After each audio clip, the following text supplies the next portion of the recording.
جب تلاش میں نکلی تو فیضا ہوا بالبقی، میں نے آقا علیہ السلام کو جنت البقی یعنی بقی کے قبرستان میں پایا۔ یہاں سے دو باتیں ثابت ہوئی، ایک امام ترمذی کا 15 شعبان کی شب کے عنوان سے پورا باب قائم کرنا، اور سیدہ عائشہ صدیقہ رضی اللہ تعالیٰ عنہا سے آقا علیہ السلام کی اس سنت کو روایت کرنا کہ 15 شعبان کی شب اٹھ کر عبادت کرنا آقا علیہ السلام کی سنت تھا بطور خاص۔ اور صرف عبادت نہیں، اس شب آقا علیہ السلام قبرستان تشریف لے گئے، جنت البقی میں تشریف لے گئے، تو دو سنتیں ثابت ہوئی۔ بعض لوگ اس مغالطے میں بھی مبتلا ہیں، اور میں نے پڑھا ہے بعض اخبارات میں بعض لوگوں نے کہہ دیا کہ قبرستان جانا اور فاتحہ کرنا بھی اس رات میں کہیں ثابت نہیں ہے۔ تو دیکھیے یہ سنن ترمذی کے باب سے ثابت ہے، آقا علیہ السلام کی سنت سے ثابت ہے کہ عائشہ صدیقہ رضی اللہ تعالیٰ عنہا نے آپ کو جنت البقی میں پایا، اور جب آپ ان کے پاس پہنچی تو آقا علیہ السلام نے فرمایا اکنت تخافین ان یحیف اللہ علیک ورسولہ، اے عائشہ صدیقہ رضی اللہ تعالیٰ عنہ، دوڑتی دوڑتی مجھے تلاش کرنے کے لیے آئی ہو، تمہارا کیا خیال ہے اللہ اور اللہ کا رسول تمہاری حق تلفی کرے گا؟ انہوں نے جب عرض کیا یا رسول اللہ مجھے یہ گمان گزرا کہ شاید آپ کسی زوجہ مطہرہ کے ہاں تشریف نہ لے گئے ہوں، تو اس پر آقا علیہ السلام نے فرمایا نہیں، بات یہ ہے عائشہ، فقال ان اللہ عز وجل ينزل لیلۃ النصف من شعبان، کہ جب شعبان کی 15ویں کی رات آتی ہے تو اللہ تبارک و تعالیٰ الی السماء الدنیا، آسمان دنیا کی طرف ایک خاص شان کے ساتھ نازل ہو جاتا ہے۔ اب آپ دیکھیے یوں تو آسمان دنیا کی طرف ہر رات کے پچھلے پیر نازل ہوتا ہے، تو جب نصف شعبان کی رات کی تخصیص فرمائی تو اس کا مطلب ہے اس رات کسی اور شان کے ساتھ، بڑی عظیم مغفرت کے اعلان کے ساتھ، عظیم رحمتوں کے اعلان کے ساتھ، عظیم عطا اور سخا کے اعلان کے ساتھ اتر آتا ہے فَيَغْفِرُ لِأَكْثَرَ مِنْ عَدَدِ شَعْرِ غَنَمِ كَلْبٍ، تو ایک قبیلے کا ذکر کیا جن کے پاس بہت بکریاں ہوتی تھی، فرمایا وہ قبیلہ جس کے پاس دنیا میں سب سے زیادہ بکریاں ہیں، ان بکریوں کے اوپر جتنے بال ہیں ان بالوں سے بھی بڑھ کر اس رات اللہ میری امت کی بخشش فرما دیتا ہے۔ اس لیے اس کو شب برات کہتے ہیں کہ اس رات دوزخ سے آزادی ہوتی ہے، برات ہوتی ہے، بخشش کا اللہ کی طرف سے اعلان ہوتا ہے۔ یہ بے شرمی کی انتہا ہے اور علمی خیانت کی انتہا ہے۔ ٹھٹک گئے۔ آگے کے الفاظ ہیں، امام ترمذی کہتے ہیں کہ یہ روایت منقطع ہے، سب سے شدید جرح ہے کہ راویوں کی ملاقات ہی نہیں ہے آپس میں، اور وہ کہتے ہیں اس میں جو تبع تابعی ہے یحییٰ بن کثیر، اس کی ملاقات تابعی عروہ سے ثابت نہیں جو سیدہ عائشہ کے بھانجے تھے، اور جو تبع تابعی ہے حجاج، اس کی ملاقات یحییٰ بن کثیر سے سما ثابت نہیں ہے۔ اور پھر ساتھ امام ترمذی نے لکھا کہ میں نے اپنے استاد امام بخاری رحمہ اللہ تعالی جنہوں نے صحیح بخاری لکھی ہے ان سے جب اس حدیث کے بارے میں پوچھا تو انہوں نے بھی کہا یہ حدیث صحیح نہیں ہے، یہ حدیث ضعیف ہے، اور یہ سارے سکم انہوں نے بتائے۔ البتہ ایک حدیث ہے صحیح مسلم میں 2256 جس میں رات کا تو ذکر نہیں کہ یہ کون سی تھی، بہرحال یہ الفاظ موجود ہیں صحیح مسلم 2256 کہ آپ صلی اللہ علیہ وسلم ایک دفعہ رات کو اٹھ کے قبرستان بقیع غرقد چلے گئے، 3 دفعہ یوں ہاتھ اٹھا کر آپ نے دعا کی، بڑی لمبی دعا کی، اما عائشہ بھی پیچھے پہنچی، اور پھر بعد میں پہلے ہی وہ آگے اپنے بسترے پہ سانس بھولا ہوا تھا، آپ نے فرمایا کہ تو میرے پیچھے آئی تھی، تو نے کیا سمجھا اللہ اور اس کا رسول خیانت کریں گے، سیم وہی الفاظ ہیں۔ پھر آپ نے فرمایا کہ جب تم سوئی ہوئی تھی، لیٹی ہوئی تھی، میں نے گمان کیا کہ تم سو گئی ہو، میرے پاس جبرائیل آئے تھے، انہوں نے مجھے اللہ کا پیغام دیا کہ جا کر بقیع غرقد میں جو دفن ہیں مسلمان ان کے لیے دعائے مغفرت کریں، تو میں ان کی دعائے مغفرت کے لیے بقیع غرقد قبرستان میں ہے، اور 3 دفعہ ہاتھ اٹھا کے دعا کی۔ اس سے یہ بھی بات پتہ چلی کہ بعض جو سلفی علماء کا یہ موقف ہے کہ قبر کے سامنے ہاتھ اٹھا کے دعا نہیں کر سکتے، وہ بالکل باطل ہے۔ قبر کے سامنے ہاتھ اٹھا کے دعا کر سکتے ہیں، اور اس میں یہ نہیں ہے کہ وہ قبر والے سے مانگ رہے ہیں، وہ آپ اللہ ہی سے مانگ رہے ہیں۔ نبی صلی اللہ علیہ وسلم نے بقیع غرقد قبرستان میں 3 دفعہ ہاتھ اٹھا کے دعا کی، صحیح مسلم 2256، بلکہ المستدرک للحاکم میں موجود ہے کہ تمہارا رب حیا فرماتا ہے اس شخص سے جو ہاتھ اٹھا کے دعا کرے کہ اسے محروم لوٹائے۔ ہاتھ اٹھا کے دعا کرنا یہ افضل عمل ہے، اور آپ ہر دعا کے لیے، ایون نماز کے بعد بھی آپ اجتماعی دعا کی بات نہیں کر رہا، الگ سے جو آپ دعا ہاتھ اٹھا کے کریں تو زیادہ بہتر ہے، نہ بھی اٹھائیں تب بھی ٹھیک ہے۔ ہم ٹائلٹ میں جاتے وقت ہاتھ اٹھا کے دعا کرنے تو نہیں جاتے، کر کے جاتے، یا بسم اللہ جو ہم پڑھتے ہیں کھانے سے پہلے ہاتھ اٹھا کے تو نہیں، دونوں طریقے سے بہتر ہے کہ آپ ہاتھ اٹھا کے کریں، اس سے بغیر بھی بالکل ثابت ہے۔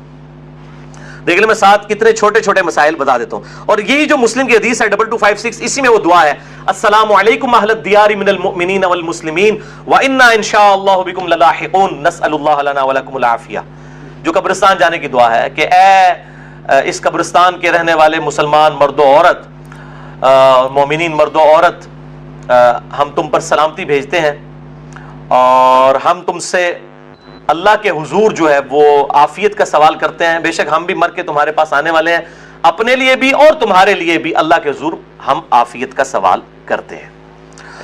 دوسری حدیث شعب الایمان امام بیہقی کی کتاب میں ہے 1305، مشکات کے اندر اس کا نمبر ہے، اور یہ ویسے پرائمری کتاب ہے امام بیہقی کی شعب الایمان۔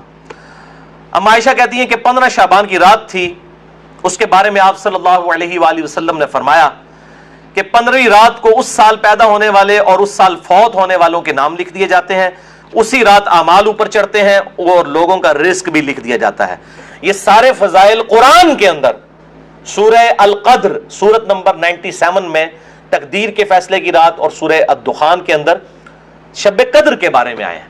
اور میرا اصول یہ ہے کہ اگر کوئی حدیث جس کو محدثین بھی ضعیف کہہ رہے ہوں اور وہ قرآن سے بھی ٹکرا رہی ہو تو اس کو ریجیکٹ کرنا بالکل آسان کام ہے۔ اس حوالے سے وہ حدیث بھی میں انشاءاللہ بعد میں بتا دیتا ہوں۔ تو یہ روایت بھی منقطع ہے، اس میں ابن حارث جو تابعی ہے اس کی سیدہ عائشہ سے کوئی ملاقات ثابت نہیں ہے، یہ منقطع روایت ہے۔ اور دوسرے طریق میں ابن کثیر العبدی ضعیف راوی ہے۔ البتہ جو شعبان میں اعمال اللہ کے حضور چڑھائے جاتے ہیں وہ حدیث ٹھیک ہے، سنن نسائی 2359 جو ہم آلریڈی ڈسکس کر چکے ہیں۔ تیسری حدیث سنن ابن ماجہ سے ہے 1306 مشکات کے اندر اس کا نمبر ہے، اور اس حدیث کو وہ ضعیف جمع ضعیف برابر ہے حسن کا فارمولہ لگا کے شیخ البانی نے صحیح کہا ہوا ہے۔ اور اس میں مجھے ایک لطیفہ بھی ضمناً یاد آ گیا، آج سے کئی سال پہلے اسلام آباد میں ایک اہل حدیث عالم جو ہے وہ بریلویوں پہ گرج رہے تھے، یہ بدعت ہے اس رات میں عبادت کرنا، کوئی ثابت نہیں، کوئی حدیث نہیں۔ تو میں نے ان کو ایک چٹ لکھ کے بھیجی کہ آپ کے جو روحانی ابا جان ہے محدث اعظم سعودیہ شیخ ناصر الدین البانی، انہوں نے تو یہ سنن ابن ماجہ کی روایت کو جو مشکات میں 1306 ہے اس کو تو صحیح کہا ہوا ہے، تو مہربانی کر کے یہ جتنا غصہ ہے یہ البانی پہ بھی نکالیں آپ۔ تو اگر آپ کہتے ہیں اس کی اجتہادی غلطی ہے تو ان بیچاروں کو بھی اجتہادی غلطی کہہ کے چھوڑ دیں، یعنی آپ نے دوگلی پالیسی کیوں رکھی ہے؟ یا کم از کم پبلک کو بتائیں تو صحیح۔ لے جی بے شرمی کی انتہا، اس بندے نے چٹ بھی پڑھی ہے لیکن بیان نہیں کیا۔ اپنے بابے سب کو پیارے ہیں، ہمارا بابا ہمیں پیارا تو وہی صاحب ہے، بابے سب کو پیارے ہیں۔ یہ بابوں کا فتنہ بڑا خطرناک ہے، چاہے وہ کسی بھی شکل میں نکل آئے۔ تو یہ مجھے ضمناً بات یاد آ گئی اسی حدیث کے حوالے سے۔ ابو موسیٰ اشعری رضی اللہ تعالیٰ عنہ کہتے ہیں کہ نبی صلی اللہ علیہ وسلم نے فرمایا، بے شک اللہ تعالیٰ شعبان کی 15ویں رات اپنے بندوں پر خصوصی توجہ فرماتا ہے اور تمام مخلوق کو بخش دیتا ہے سوائے نمبر 1 مشرک کے اور نمبر 2 کینہ رکھنے والے کے۔ یہ انتہائی سخت ضعیف روایت ہے اور اس میں کئی حکم ہیں۔ نمبر 1 زبیر بن مسلم اور عبد الرحمن مجہول راوی ہیں، ان نون راوی ہیں، جن کا کوئی یعنی لاپتہ راوی ہیں، جن کا کوئی تعارف نہیں ہے۔ دوسرا ابن لہیہ اور ولید بن مسلم، یہ دونوں مدلس ہیں اور ان سے روایت کر رہے ہیں اور سما کی تصریح کوئی نہیں ہے۔ اور شیخ زبیر صاحب نے مشکات 1306 کے فٹ نوٹ پہ لکھا کہ اس کی جو سند ہے یہ ظلمات میں ڈوبی ہوئی ہے، یعنی کسی صورت ہی حسن درجے تک نہیں پہنچتی ہے، یہ تو ضعیف میں بھی سخت ترین ضعیف روایت ہے۔ اور اس میں پھر اب وہ 11,000 وولٹ والی روایت یہاں پہ بیان کر دوں جو کہتے ہیں ہم صحیح اور ضعیف کا فرق نہیں کرتے، اور میری مجبوری ہے اس کے بغیر یہ دماغ میں ڈرل نہیں ہوتا یہ روایت میں بیان نہ کروں تو۔ مشکات میں ہے 4902 مسند احمد اور امام بخاری کی الادب المفرد کے حوالے سے۔ امام بخاری کی بھی ساری حدیثیں صحیح نہیں ہیں، صرف صحیح بخاری کی روایتیں صحیح ہیں، الادب المفرد میں یہ ضعیف روایت ہے۔ اور اگر ہم ڈاکٹر طارق قاضی صاحب کہتے ہیں ہم امام حنیفہ کے مقلد ہیں، آپ بخاری کے مقلد ہیں، اگر ہم بخاری کے مقلد ہوتے اس روایت کو صحیح مانیں۔ مشکات میں 4902 ہے کہ جو شخص اپنے جہلی نسب پر فخر کرے تو اس کو پھر تم کہو کہ تم اپنے جہلی نسب پہ فخر کرتے ہو، اسے کہو کہ اپنے باپ کی شرمگاہ کاٹ کے اپنے منہ میں رکھ لے، نعوذ باللہ من ذالک۔ اور یہ بات اس سے کنایے سے نہ کرو، ڈائریکٹ کرو۔ اتنی بےہودہ بات آپ صلی اللہ علیہ وسلم کبھی کہہ سکتے ہیں؟ وَإِنَّكَ لَعَلَىٰ خُلُقٍ عَظِيمٍ، اخلاق کے بلند ترین درجے پہ فائز۔ اور بخاری اور مسلم کی حدیث کہ آپ صلی اللہ علیہ وآلہ وسلم میں کنواری لڑکیوں سے زیادہ شرم و حیا تھی، وہ اس قسم کی بات کر سکتے تھے؟ اس میں بھی یہی حکم ہے، اس میں حسن بصری مدلس ہیں اور ان سے روایت کر رہے ہیں، اور صحیح مسلم کے مقدمے میں موجود ہے کہ مدلس کی ان والی روایت سما کی تصریح کے بغیر ضعیف ہوگی۔ مسئلہ نمبر 36 میرا سن لیں، ضعیف الاسناد اور من گھڑت احادیث کے فتنے کا تحقیقی جائزہ، جسے شوق ہو تو یہ میں نے الزامی جواب پھکی کے طور پہ یہ اینٹی وانم دیا تھا یہ والی روایت۔ چوتھی حدیث مسند احمد سے ہے، مشکات میں ہے 1307 عبداللہ ابن عمر بن عاص، سیم الفاظ ہیں وہی کہ 15ویں رات کو سب کی مغفرت ہو جاتی ہے، لیکن اس میں الفاظ ہیں سوائے خودکشی کرنے والے کے اور کینہ رکھنے والے کے۔ لیکن اس میں ابن لہیہ جو ہے وہ مدلس، اس میں تو نہیں ہے، ویسے وہ مدلس راوی ہیں، لیکن اس میں ان کی روایت اختلاط کے بعد کی ہے، یعنی جب ان کا حافظہ بگڑ گیا تھا۔ یہ امام حاکم نے المستدرک الحاکم میں کئی روایتوں کو بخاری مسلم کی شرط پہ صحیح کہا ہے، اور بات بھی صحیح ہے کہ بخاری اور مسلم کے راویوں سے وہ حدیثیں ہیں، لیکن ان میں کئی راوی ایسے ہیں, کئی صحابہ بھی ایسے ہیں کہ وفات سے پہلے وہ اپنی حدیثوں کو مکس کر جاتے تھے, حافظہ کمزور پڑ گیا. تو اگر راوی ثقہ ہو, بعد میں اس کا حافظہ بگڑ جائے, تو اس کے حافظہ بگڑنے سے پہلی والی روایتیں جو ہوں گی وہ صحیح ہوں گی, بعد والی ضعیف ہوں گی. یہ بعد والی ہے کیوں؟ جو راوی ان سے یہ روایت بیان کر رہا ہے اس کی ملاقات ان کا حافظہ بگڑنے کے بعد ہوئی ہے, وہ پہلے کا راوی نہیں ہے. اسی وجہ سے امام حاکم کی کئی روایتیں جن کو وہ بخاری اور مسلم کی شرط پہ صحیح کہتے ہیں وہ ضعیف ہو جاتی ہیں. یہ میں آپ کو ٹیکنیکل پوائنٹ بتا رہا ہوں. وہ حضرت آدم کی توبہ قبول ہونے والا جو واقعہ ہے نبی صلی اللہ علیہ وآلہ وسلم کے وسیلے سے, مسئلہ نمبر 43 میں بھی میں نے بتایا ہے, وہ روایت جو ہے وہ امام حاکم نے تو بخاری مسلم کی شرط پہ صحیح کہا ہے, لیکن وہ روایت تو ضعیف ہے اور سخت ضعیف روایت ہے. تو یہ چیزیں خیال رکھی جائیں. اور یہاں پہ میں ایک ضمناً اور بات بھی عرض کر دوں کہ یہ اہل تشیع کے ہاں بھی شعبانیہ منایا جاتا ہے 15 شعبان کی رات کو. وہ شب برات نہیں منا رہے ہوتے ہیں, وہ امام محمد بن حسن عسکری کا یوم ولادت مناتے ہیں. ان کے ہاں بھی یہ کانسیپٹ نہیں ہے شب برات والا, لیکن وہ ہمارے بریلوی بھائی خوش ہو رہے ہوتے ہیں کہ انہوں نے بھی لائٹنگ کی ہوئی ہے, ہم نے بھی کی ہے, تے سنی شیعہ دا اجماع بنا لیندے نے. دیکھو اجماع کوئی نہیں ہے, وہ اپنے چکر چ ہوندے ہیں, تسی اپنے چکر چ ہوندے ہو. ٹھیک ہے, تے اسی اپنے چکر چ اسی اپنی آخرت دی فکر چ.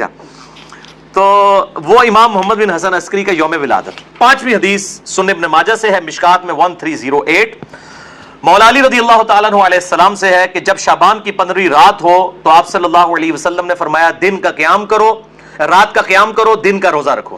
اب دن کا روزہ الگ سے صحیح مسلم وہ 45 نمبر حدیث تھی اس سے ثابت ہے, اس کی وجہ سے میں نہیں, وہ الگ سے, کیونکہ غروب آفتاب سے طلوع فجر تک آسمان دنیا پر اللہ تعالیٰ نزول فرماتا ہے اور کہتا ہے کوئی مغفرت کا طالب کہ میں اسے بخش دوں, ہے کوئی رزق مانگنے والا کہ میں اسے عطا کروں, ہے کوئی عافیت چاہنے والا کہ اسے عافیت دوں. اور یہ سلسلہ طلوع فجر تک حتی مطلع الفجر, وہ جو سورہ قدر میں شب قدر کے بارے میں آتا ہے, یہ وہی الفاظ ہیں. یہ روزانہ ہوتا ہے, تہائی رات آخری جب رہ جاتی ہے. بخاری مسلم کے حوالے سے میں حدیث بیان کر چکا ہوں. تو 15 شعبان کا روزہ جو ہے وہ معاملہ بالکل الگ ہے.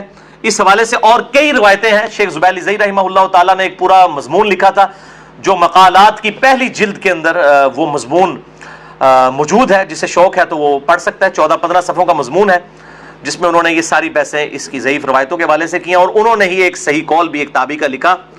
لیکن چونکہ تابعی کا قول مقطوع ہوتا ہے اور تابعی اگر کوئی غیب کی بات کرے گا تو وہ ضروری نہیں کسی صحابی سے سنی ہو, وہ کسی دوسرے تابعی سے بھی سن سکتا ہے. صحابی کی غیبی خبر جو ہے نا بیان کی ہوئی وہ امپلائڈ ہے کہ نبی صلی اللہ علیہ وآلہ وسلم سے سنی ہے. صحابی کی جو مرسل ہے وہ ایکسیپٹیبل ہے, اسے ہم موقوف روایت کہتے ہیں. تابعی کی مرسل ایکسیپٹیبل نہیں, اس کو ہم مقطوع کہتے ہیں. یہ غیبی خبر سے متعلق ہے, لیکن یہ تابعی تک قول ثابت ہے. اس کا مطلب یہ ہوا کہ اس زمانے میں بھی یہ مسئلہ موجود تھا.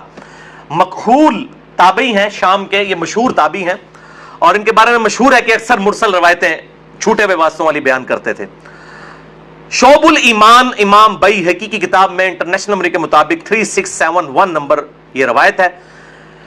وہ کہتے ہیں کہ 15ویں شعبان کو اللہ تعالیٰ زمین والوں کی طرف متوجہ ہوتا ہے 15ویں شعبان کی رات کو, اور کافر اور کینہ رکھنے والے کے سوا سب کو بخش دیتا ہے.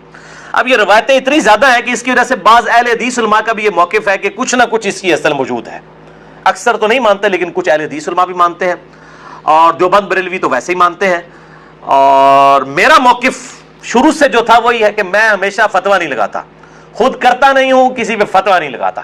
میرا مسئلہ نمبر 44 پرانا بھی سن لیں, اور اب یہ نیا بھی آج ریکارڈ ہو رہا ہے. میرا موقف وہی تھا 5 سال پہلے بھی, اور باقی میں خود کیوں نہیں کرتا, جب تک کوئی چیز اتھینٹیکیٹ نہ ہو جائے تو نہیں کرنی چاہیے. یہ اکثر کہتے ہیں نیکی کا کام ہے, خیر ہے کرنے دو جی. لوگ سال کے بعد اگر کوئی نکلی ہے عبادت کے لیے, تو میرے بھائی سال کے بعد لوگ عید کی نماز کے لیے نکلتے ہیں, تو آپ عید کی اذان کیوں نہیں دیتے ہیں لوگوں کو بلانے کے لیے؟ نہیں جی ثابت نہیں ہے, تو کیا ثابت نہ ہوئی تو کیا ہوا, گناہ کا کام تو نہیں ہے, دے دیا کریں اذان. سال بعد لوگوں نے عید پڑھنے کے لیے نکلنا ہوتا ہے. پکیجے الزامی جواب, اینٹی وینم, لاجیکل آنسر. تو کہیں گے نہیں جی ثابت نہیں. بھئی آپ کا تو فارمولا تھا, ثابت ہو یا نہ ہو, نیکی کا کام ہے تو کر لیں. تو عید کی اذان دے دیں, جنازے کی اذان دے دیں, کیوں نہیں دیتے؟ کہتے ہیں جی نبی صلی اللہ علیہ وآلہ وسلم سے ثابت نہیں. ہم بھی یہی کہہ رہے ہیں. اور پھر اس حدیث کو بھی یاد کر لیں جو صحیح مسلم میں 2684 اور مشکات میں 2052 ہے کہ آپ صلی اللہ علیہ وآلہ وسلم نے جمعے کے دن کو اور جمعے کی رات یعنی شب جمعہ کو قیام کے لیے مخصوص کر لینا, یعنی میں نے صرف یہ اسی میں ہی قیام کرنا ہے, اس سے منع فرمایا ہے. اور الا یہ کہ کسی کے روزے پہلے سے چلتے آ رہے ہوں یا کوئی پرٹیکولر روزہ آ جائے جس طرح 10 محرم کا روزہ آ گیا یا یوم عرفہ کا، وہ رکھ سکتا ہے، اس کے علاوہ نہیں. اور بیسیکلی مقصد تھا مخالفت یہود و نصارہ کی. یہودیوں نے ہفتے کے دن کو مخصوص کیا اور عیسائیوں نے اتوار کو، تو کہیں مسلمان جمعہ ہی نہ پھاڑ لین خالی، اور پھر بھی مسلمان بعض نہیں ہے انہوں نے جمعہ پھاڑ لیا ہے، خیال ہونا پھر بھی کوئی نہیں کیا. وَلِعَوْذُ بِاللَّهِ تَعَالَى.